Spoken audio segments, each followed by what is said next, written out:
భార్యాభర్తల మధ్య గొడవలు, ఇంట్లో అశాంతి బారిన పడిన ఎంతో మందికి పెద్దలు చెప్పిన అద్భుతమైన ఉపాయం. దాని వెనక రహస్యం ఏంటో కూడా తెలుసుకుందాం. ప్రతి ఇంట్లో ఈ ఫోటో తప్పకుండా ఉండాలని చెప్తారు.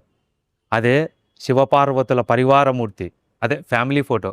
ఫ్యామిలీ ఉన్న దేవుడు ఆయన ఒక్కడే. ఈ మాట ఎందుకు చెప్తున్నానంటే, కాషాయం బట్టలు కట్టుకొని శివపార్వతులు కళ్ళు తెరిచి ఉన్న ఫోటో ఇంట్లో ఉంటే కలహాలు జరుగుతాయని మైకులు పట్టుకొని చెప్తున్నారు. అది చాలా తప్పు. ఎందుకంటే సాక్షాత్తు లక్ష్మీ స్వరూపమైన రుక్మిణీదేవి పెళ్లికి ముందు వారినే వేడుకుంది.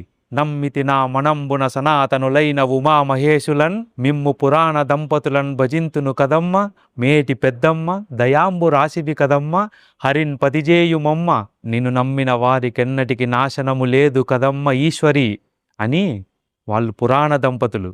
అంతటి శక్తి కలిగిన గణేశ సుబ్రహ్మణ్య సహిత పార్వతీ పరమేశ్వరుల పరివారాన్ని ధ్యానించిన, పూజించిన, నమస్కరించిన